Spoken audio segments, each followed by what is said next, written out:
Hello, people. Andrew here, talking about comics from a reader, collector, speculator, investor point of view, in that order of importance to myself. Today I'm looking at some purchases I recently made. So it's been a long, cold winter. A cold January. It was like below zero for like 26 days in a row. We had more snow in January up here than we normally have all winter.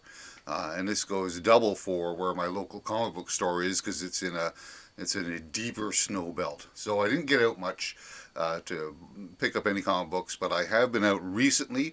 I went to my local comic store earlier in February, and just over the weekend, the Family Day weekend, Valentine's Day weekend, I went to two conventions.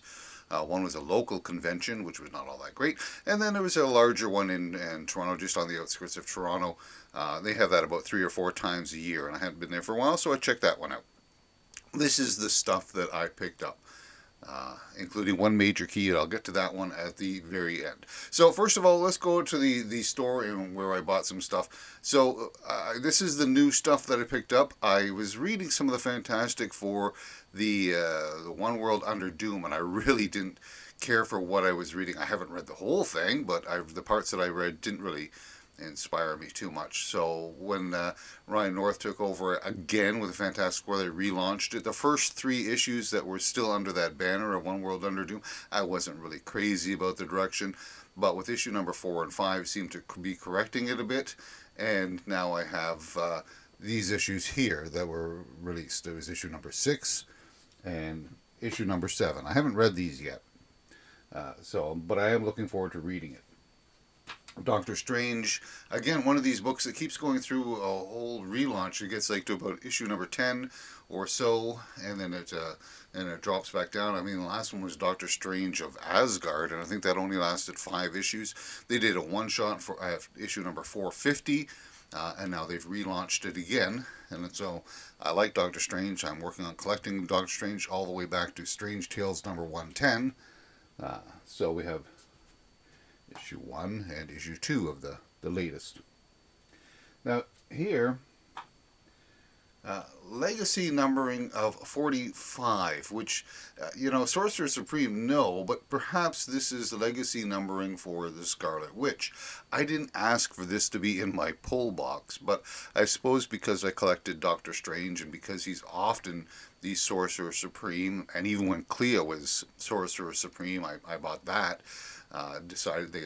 Those at the shop decided, oh, well, we'll pull this one for him as well. So I haven't read this. It's not necessarily something that I would have put on my pull list, but it was there, and we'll check it out. I don't mind checking out something new for a while, and I do like the Scarlet Witch, so we'll see how this one goes. And I got the first 2 issues of this. Issue 1, 2. And now coming up is the stuff that I picked up in the primarily in the $2 bin, just to fill in some gaps and things like that. Always looking for Captain America. This is a very late Bronze Age or early Copper Age, if you want. I'll call it late Bronze because I call the Bronze the 70s. And then one later on. Critical Mass is part of a storyline that was involved with something called Shadowline. When I originally read Shadowline, I wasn't too crazy about it, but I've reread parts of it since and really enjoyed it. So it's 3 series that begin with Dr. Zero, Powerline, and St. George, and that ran for 1 year, and then the second year, the sales were not all that strong, but they still wanted to continue, and then rather than do another set of 3 books of 7 or 8 books each, they combined the whole storyline into one final storyline that was 7 issues long called Critical Mass. This is book number 2. One day I'm going to have all of this, and then I can go through it and review it. But it has been a decent storyline. Classics Illustrated by First Publishing. They did about 32 or so books in this. Looking to pick it up whenever I get one that I don't have. Yeah, I'll be picking it up. They are interesting as far as, well, they are classics, so you get the classic story, but you also get a lot of the fine artwork as well. So I'm certainly willing to pick this up. I do like Tomb of Dracula. I like the original run from the 70s.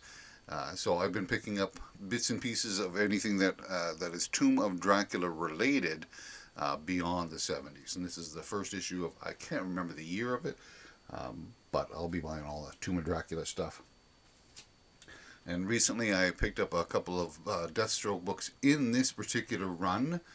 Again, I'm not familiar exactly with where the year is, but I enjoyed what I was reading, so picking up a couple of these seemed appropriate. Still looking to get the first set of Deathstroke completed. Finding the issues towards the end in the late 50s is a tough one. Books of Magic, when I bought something called the White Collection, a whole reference on that in my video on the Seventh Gun, but basically it was a 1,500 book collection of books that I hadn't read before and some stuff that I hadn't even heard of before. I had heard of Books of Magic, but I had never read it. This collection had a ton of stuff, like 150 books related to Books of Magic. But the main series itself, I was shy a few issues. 2, 9, this is issue number 9, and issues 21 through 25. So I'm working to complete that particular run.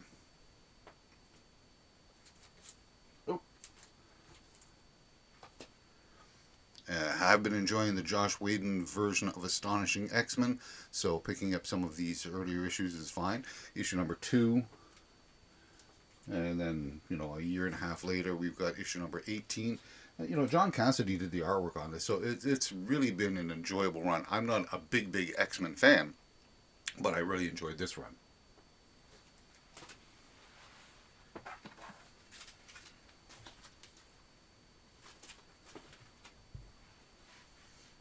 All right, well, I like Turok. I love these painted covers with the dinosaurs and Turok and Andar. I mean, have you ever read one of these? They're fun. They're lighthearted. They're fun. For a young kid, it would be quite the adventure story of these Native Americans lost in a lost world full of dinosaurs and cavemen. It's a fun adventure story. Nothing serious, but I do like the painted covers. I know that these are kind of battered books, but that's how I'm going to collect my Turok collection. I'm not going to spend a lot of money on it, so whenever I can find one at a low cost, yeah, I'll add it to the collection. There's a fair amount in the Turok. There's like 150 books of these from Gold Key and Dell related to Turok. But they are all these fun painted dinosaur covers, and as I said, I have read a few of these, and once again, they're kind of light fun. Getting 5 of those was pretty good. Gold Key again. There's a number of Gold Key titles that I'll pick up from time to time.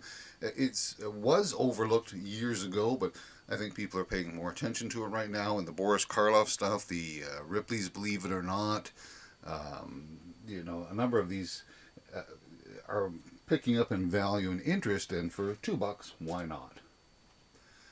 Looking to complete, again, Iron Fist. I have the original series of Iron Fist 1 through 15 and most of Marvel Premiere. But I'm looking to pick up all the little bits and pieces that came afterwards. There's like half a dozen to maybe even more of these miniseries. Some of them are 5 issues long, 6 issues long. This one I think is a 5-issue series, and this is the 4th one that I've got for that series, still shy by 1. Picking up the New Mutants. This is from volume number 3. With the batch that I bought here, I'm down to needing about, half a dozen to complete it. I think it's just under 50 issues, or around 50 issues for this particular one. Still having a tough time finding earlier issues from the second volume of New Mutants, and that might be because Josh Middleton does a lot of the artwork. So it's not so easy to find that one. Always picking up Green Arrow material that just always seems to, every time I'm turning around, some of these characters that I've been buying and picking up their books, I find that then there's more. This is from 2023. Again, another relaunch. I mean, both Marvel and DC do this far too often, where they cancel a book and relaunch it. And I don't know what volume we're on now for Green Arrow. Are we on 7, 8? I don't know. But I will continue to buy Green Arrow. Same thing goes for the Hulk, right? We have the Incredible Hulk, we have the Hulk, we have the Savage Hulk, the Immortal Hulk, and what's this? Those is the Indestructible Hulk.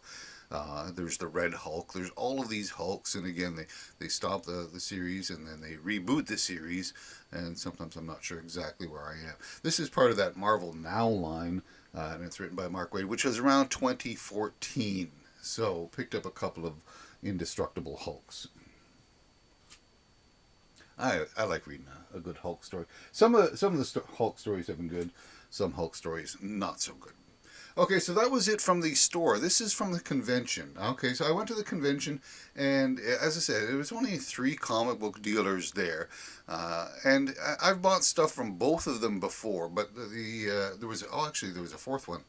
And the fourth one, his stuff was like way out of price, so high in cost that it's just not going to happen. And the other 2 I had seen recently, there was nothing new there for me to pick up, but there's one dealer there, and I don't think he was a dealer as much as he was just an individual who was either culling his collection, getting rid of aspects of it, getting out of the hobby entirely, or moving into slabs or whatever it was. But he had this whole stack of Ultimate Spider-Man, and I bought 55 issues from issue number 6, which was the lowest one, to 87. And I ended up with 55 issues of Ultimate Spider-Man for $100. I'm not showing you all the covers because there's a similarity to these covers. I thought some of them were good, but there's just a general similarity. So I bought 55 issues of this to close down that run. And then when I was at the convention, the large convention, I was looking around for maybe some of the earlier Ultimate Spider-Mans, see what kind of price they were asking. And still, number 1 was still, people were still asking $100 for Ultimate Spider-Man number 1. So not yet.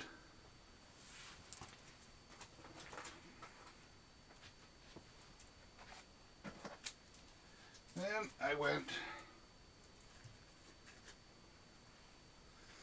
I went to the larger convention with a number of dealers and a couple of people I've dealt with before and met before. So I said hello and shopped around. Very busy, dark though. I mean, I think the lighting could use improvement, especially as my eyes get older.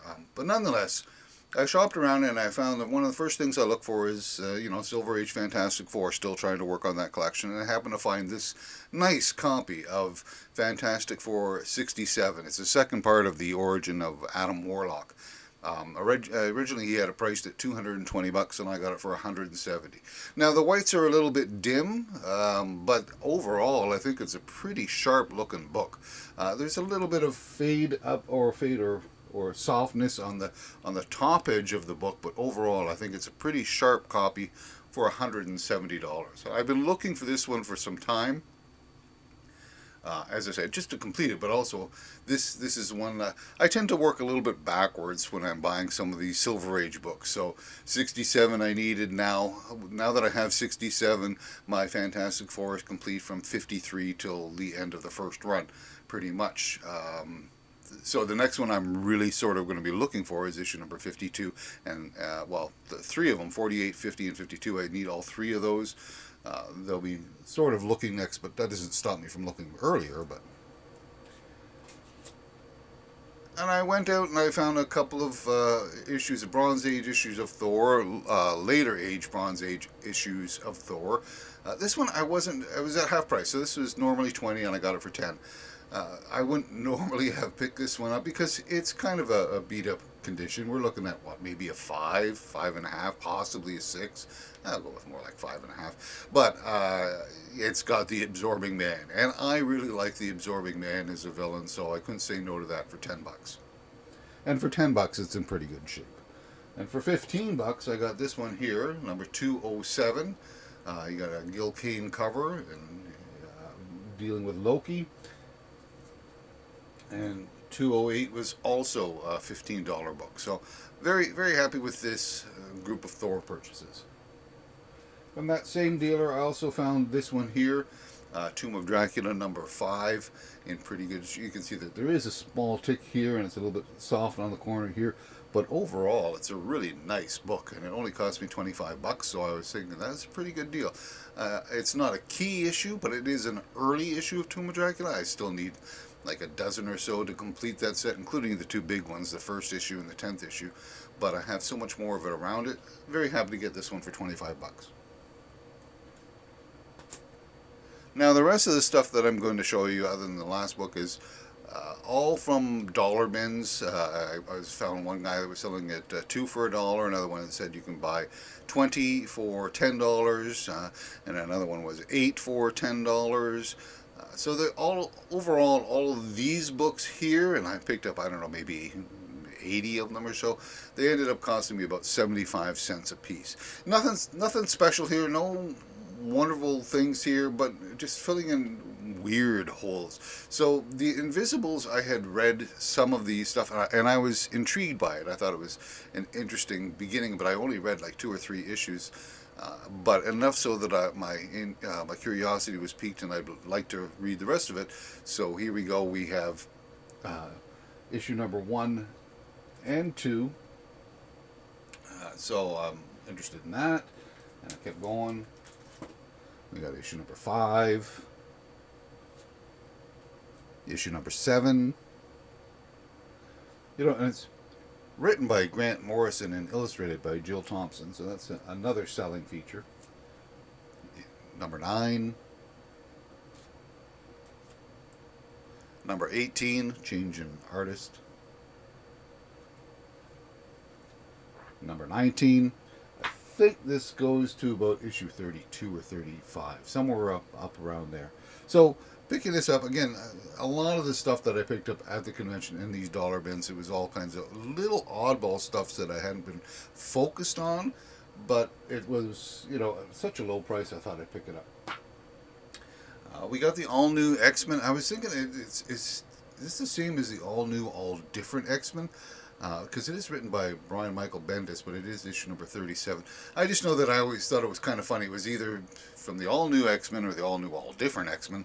That's how it was heralded. And what was the story about? It was about the original X-Men.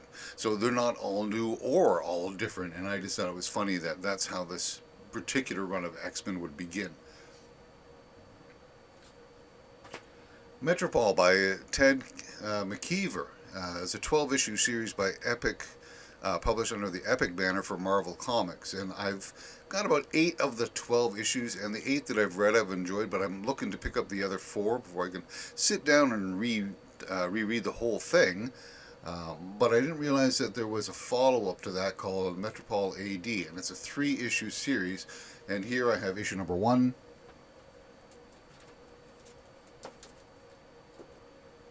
And issue number 3. So I'm looking forward to reading that. I liked this series very much.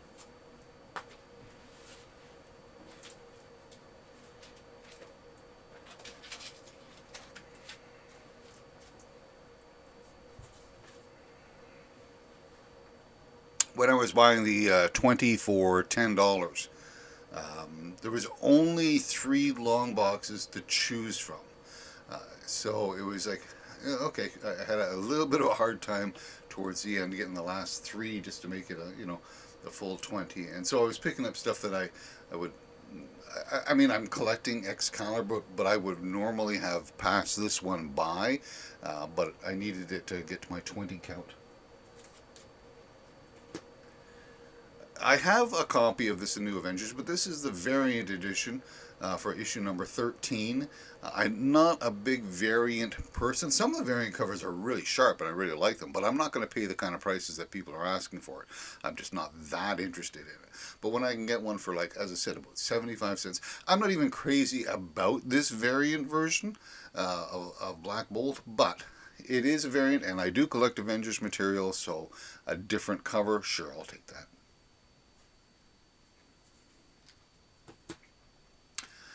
If you've never seen the film Logan's Run, you should probably check it out. It's a lot of fun. And Marvel did a 7-issue adaptation. Well, actually, I think it was the first 5 issues was the adaptation, and then they sort of to branch out, but it only lasted 7 issues. This is issue number 4. I know it's a little bit beat up, a little bit worn, but really, for 75 cents, I'm only needing 5, 6, 7 now to complete this run. I know some people don't like Strong Guy, but I like Strong Guy, and here was just a one shot. This one I picked up as well in the 20 for $10. I wasn't. I mean, I like the Submariner. I like the Namor series and whatever. He's not my favorite character, but as I said, I needed something to fill it up, and why not? Here's the character Warlock. I do like the character Warlock. Obviously, I mean, he got the Fantastic Four, the second part of his origin story. I didn't realize there was so many Warlock books out there. Small series, yes. There was, the Warlock main series that's from the 70s, the extension of the Strange Tales. There was the Warlock and the Infinity Watch, the Warlock Chronicles, which I believe is just a collection of their stuff. Maybe not. Maybe it's something completely different. There was the Warlock Tech type of version from, I think, 1999. And there was this one from 1998 that I didn't even know existed. And I happened to be fortunate enough to get issues number 2, 3, and 4. So this would be 2, 3, and 4. Once upon a time, there was the Incredible Hulk, and at around issue number 113, 114, around there, it became the Incredible Hercules. And I ended up getting a bunch of the Incredible Hercules because, again, I was at one of these places where it was fill a box for X amount of dollars, and I needed some stuff just to fill the box in. So I bought a bunch of Incredible Hercules and discovered that I liked it enough. I thought it was good. Now, I've read a number of books from it, and it's just okay right now. Once I get it all together and get a chance to reread it, I'll see if it pays off better if it's reading the whole thing. But right now, it's okay. It tries to be funny, like Bob Layton's stuff from, I think it was Bob Layton, from the first Hercules miniseries. So there is a humorous element to it. There's also a dramatic element to it. Sometimes it works for me and sometimes it doesn't. But I'll pick it all the books up. I think it ran for like about 30 issues or so. One of the few Avengers books. This is when I was buying 8 for $10, so there was normally $3 a pop, and here I am getting it for 8 for 10. That would seem like a pretty good deal. So, Age of Ultron book 2. Working on the entire Ultimate line from both, from all series. This is from the third relaunch of Ultimate Comics featuring Hawkeye. I think there's 4 issues in this, but this one has, as I say, with 2 books. It's got the first one, but it's also got the first one in a bagged situation. Marvel Comics Presents ran for, 175 to 180 issues, somewhere along there, working on that one. Most famously known for its story about Weapon X, the very beginning, the origins of Wolverine. But between issues about 80 and 110 somewhere, a number of the covers were designed by Sam Keith, and I do like Sam Keith. Couldn't find any Marvel team-up. I only need, a handful of those, but I didn't find anything there that I could pick up. But really picking up this one at a really low cost for the Marvel 2-in-1, which is like the little sister to Marvel Team Up featuring The Thing and Doctor Strange. Sure, a Bronze Age of this for only a buck or so. Yeah, that worked out for me. And again, when I was looking for that 8 for 10, you'd think that, I'd be able to find a lot of stuff there. But again, in that particular set, there was only like 2 long boxes. So I had to find, I found a copy of Detective Comics number 839. So this filled in that run.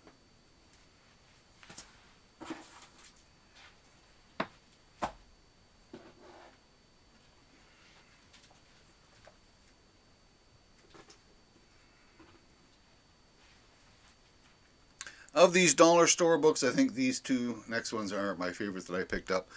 They won't be probably not your favorites, but definitely my favorites because Fallen Angel, written by Peter David, started off with DC Comics, and it didn't sell. It didn't hit their sales targets, and it wasn't really being told in the direction that they wanted to go. But to their credit, DC said, Peter David, take your material if you want, and you can take your character and move it to somewhere else. And he did.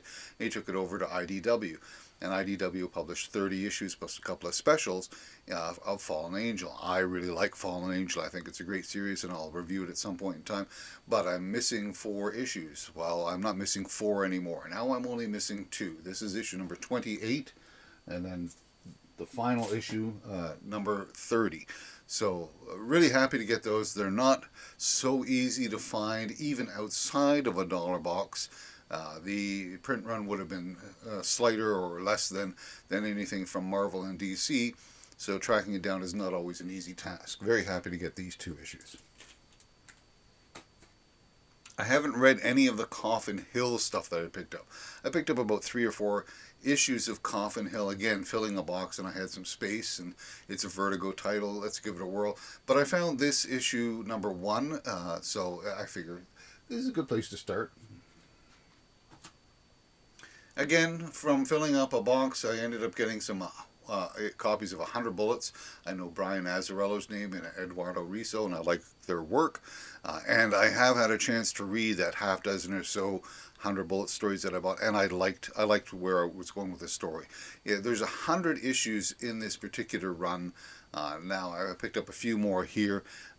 They're going to be all over the place in these dollar bins in the beginning, and I'll probably pick up the next 60 to 70 with relative ease. It'll be getting down to the last 15 or so that I'll have to be hunting high and low for, not because that they're special or that they're key issues. It's just that that's generally how it goes when you're hunting. The last few issues are always the hardest to find. So issue number 49, issue 50, 51, and 53. Human Target. I really like the Human Target stuff that I read by Peter Milligan, and I didn't realize that there was this 4-issue miniseries prior to the issue series. I also like the Black Label stuff that was written on the Human Target. So I'm working on collecting everything Human Target related. Very happy to find this one. It's only issue number 2 of 4, so obviously I'm missing issues 1, 3, and 4, but it was a good place to start.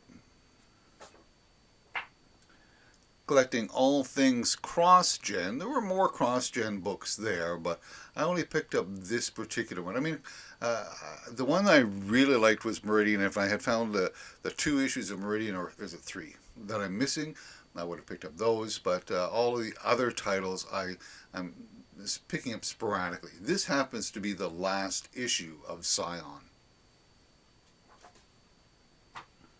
Okay, so this is Malibu. Malibu Comics, a character called Siren. I know absolutely nothing about Siren. Malibu Comics was bought by Marvel Comics somewhere in the 90s, and for a brief period of time they merged, well not merged, but they had the universes cross over, and this is Siren crossing over with the Marvel Universe, taking on War Machine. Interesting to have all these characters, mix it up with Marvel characters. Are we ever going to see any of the Malibu characters now that Marvel has them? Not likely. That has to do with the owner rights, and that they'd have to pay some additional funds towards the actual creators as opposed to having their own product. So I'm not sure that we're going to see any of the Malibu characters, but I think it's an interesting cross of when one comic company crosses over with another one. I know nothing about this. It's 3 issues long. One character that I do like, doesn't get enough love, is Ms. Tree by Max Collins. I ran for about 50 issues, went through a number of different publishers. This is Aardvark, Vanheim, and Renegade Press. The Mystery made her way over to DC for a while, for a few specials there as well. I do like the character. It's one of these detective story type of things, and enjoying that. So finding a couple of this, 17 and 21. And no intention on buying any new series or starting any new series whatsoever, but I really liked the cover to this, and it's written Madame Xanadu, and it's written by Matt Wagner, who did Grendel, and illustrated by Michael Kaluta. So I thought, yeah, this is kind of nice. And again, I'm only paying like 75 cents a book overall, so I picked up 3 of these. And we'll see if it's any good. If it's not, it's, $2.25. At one point in time, I had both series of Nathaniel Dusk, this original one, and then the follow-up Apple Peddler's Die at Noon. And for some reason, they're no longer in my collection, so I'm starting to buy them back. This is issue number 2, yeah, so I need to work on that. I like it for the Gene Colan arc. This story was okay, but it's why did I give it up when I like the Gene Colan arc? I don't know. This is a Punisher story. I'm buying all the Punisher stuff. This is a one-off by Garth Ennis and Steve Dillon, both creatives I like. Written in 1997, a story called Heartland. I know absolutely nothing about it, but as I said, I liked the creatives involved with it, and for 75 cents, I will give it a read. I enjoy the series called Legion. Every year they do. There's 12 issues in this series, so there are 12 issues. For Legion '94, there was 12 for Legion '93, but they keep the numbering going steady, and I enjoyed that series. So looking to complete that. It's about 70 issues in this series. And somewhat of a spin-off to that series was once Zero Hour was over. This is the Zero issue. Was a title called Rebels, and it ran for about 12 or 15 issues concurrently with Legion. So I picked up a few of those. Number 6. And number 12. Is it going to be as interesting and fun as Legion? I have no idea.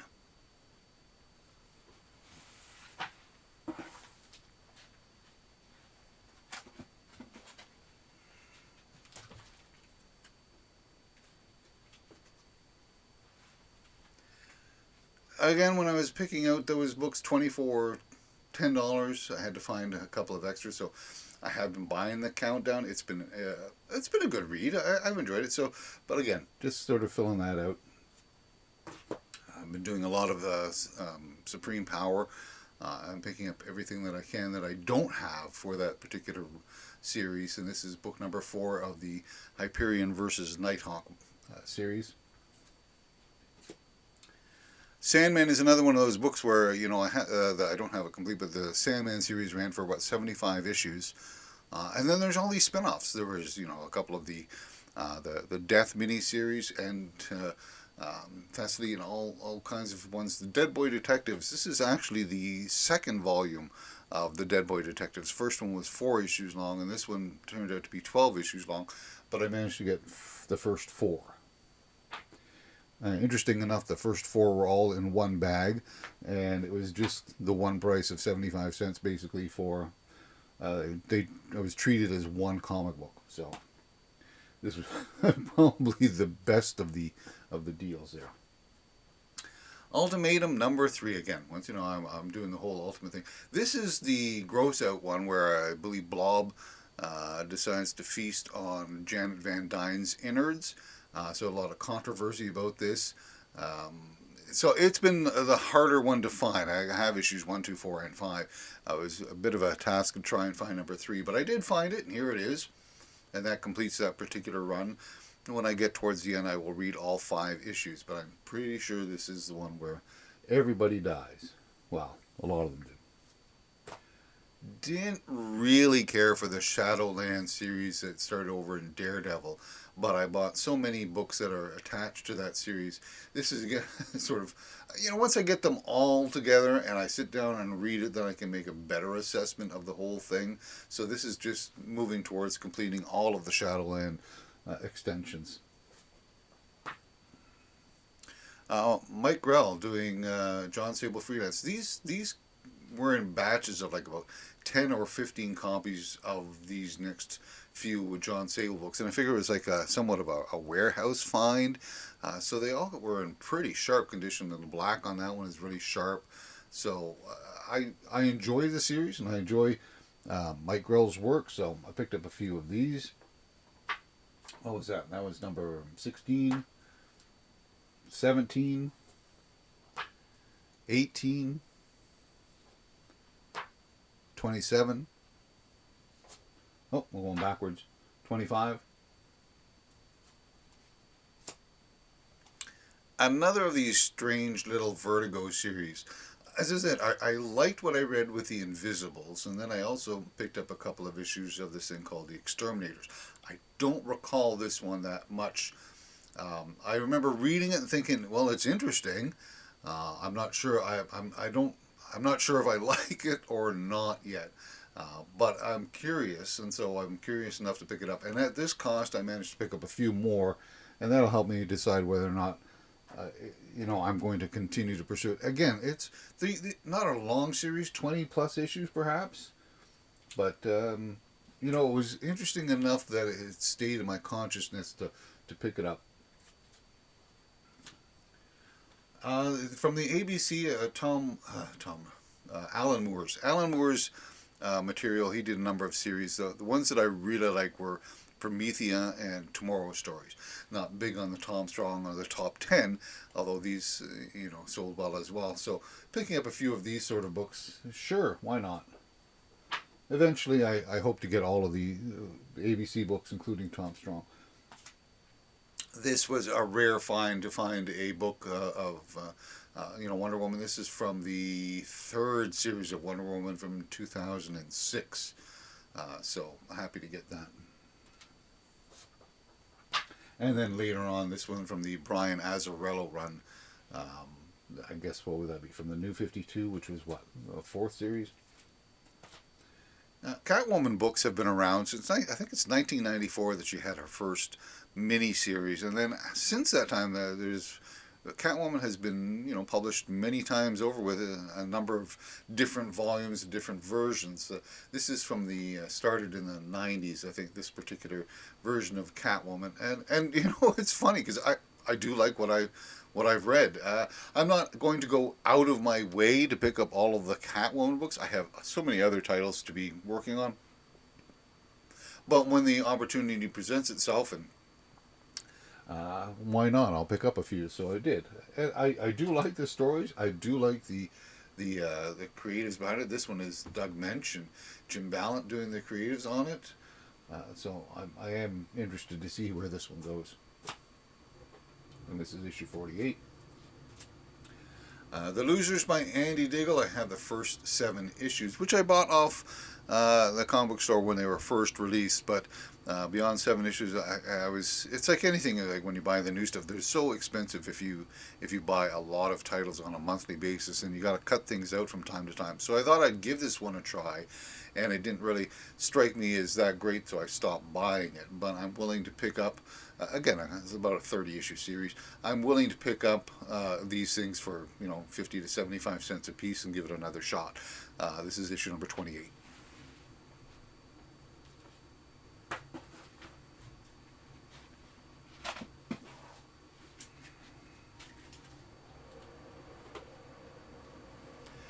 Dark Horse Presents is a rather lengthy run. I don't know, 180 or so, full of a bunch of independent stories. So I like picking them up when I can, and this is issue number 75. Like Warlock or some of these others, or the Human Target, where there always seems to be something more every time you think you've got. Oh, there's more, and it's the same way with Alien. This is actually a 3-part series. This is book 1 of that, and it's a adaptation of the film Alien 3.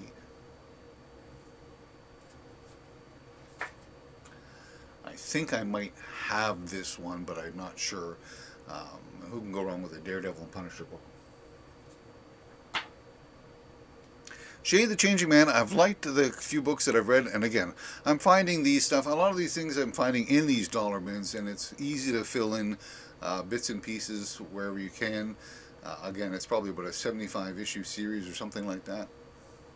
This is issue number 2, which was pretty good. Issue number 33 and issue number 36.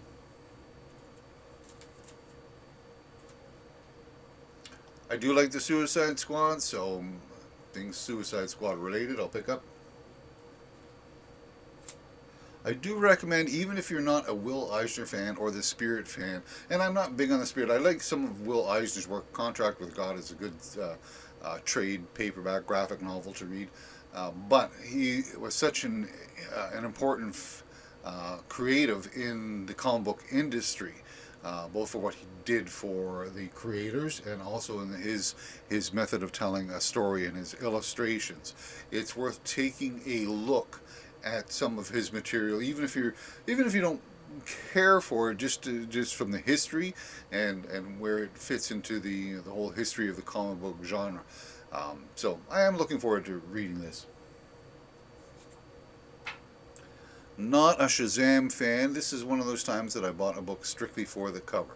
This is a variant cover, but I just really like the cover. The simplicity of it, the simplicity of the design, the cleanliness of the design, the coloring of it. Yeah, so everything about this cover appealed to me, so I picked this one up. Night Force, I knew there was a first series, I knew there was a second series. I did not know there was a third series, but this is the seventh book in a 7-issue series of Night Force. Picked up a few more Checkmate, volume number 2. I think I'm only shy by about 4 books now. Again, another small run. It's like 31 issues or something like that. But I really liked the second volume of Checkmate. I didn't care for the first volume, but I did like the second volume.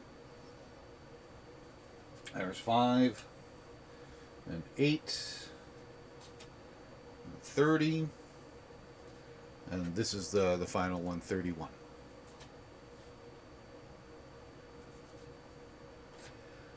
Another series that I did like was Manhunter. It's gone through a number of different volumes as well. I'm not sure which volume this is in, but this is when I think Mark Shaw was the Manhunter. Then it goes on, I think her name is Kate something or other.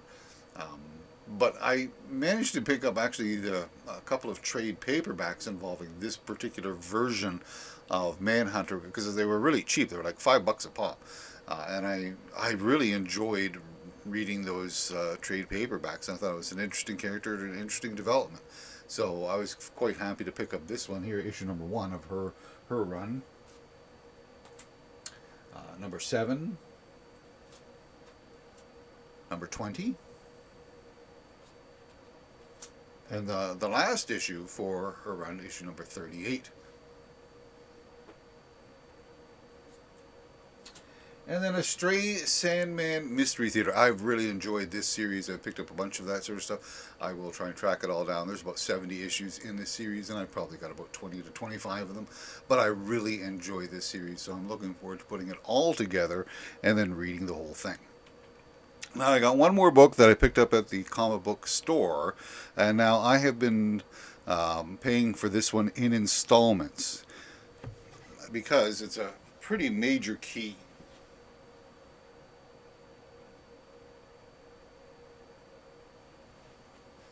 You know, I've been reading comics since, well, even before I was a young teen, because I read some of the Gold Key Scooby-Doos and things like that earlier than that. But I started reading Marvel comics probably about, 12 or so. And one of the first characters that I was reading was Daredevil. And one of the first characters I started buying back issues for was Daredevil. I really liked Daredevil then. I still like Daredevil today. So I've been off and on hunting for this particular book, issue number 1, first appearance of Daredevil, also the first appearance of the Absorbing Man as a henchman. But I've been hunting for this one off and on for like 40 years. I've had opportunities to pick one up, and for whatever reason I didn't pull the trigger. Sometimes I was just too late, and sometimes the condition wasn't what I was looking for. Sometimes it was finances. And I finally said, you know what, the comic book store I went to, he knew I was interested in Daredevil number 1, and before he even put this on the market to anybody else, he called me up and said, are you interested in this? And I said, yeah, let me take a look at it, and if I like it, yeah, put it aside for me, and we'll buy it in installments, because this is a book that cost me over $6,000, and I don't have, that's my budget for the year pretty much, for a comic book budget, and so I had to, save this way and make some changes in how I was going to handle my budget to pick this up. But I'm so very happy that I do have this. It is a grail that I have been hunting for 40 years. Very happy to have this one in my collection. And maybe I overpaid, but I really believe that this is one of those investment books, a true investment book. As time goes on, provided that people are still interested in comic books moving forward, this will be one of those books that will increase in value because it is the first appearance of a Silver Age major character in the Marvel Universe. Good way to end this one. So, that's it. Be good to yourself. Be good to others. Talk again soon.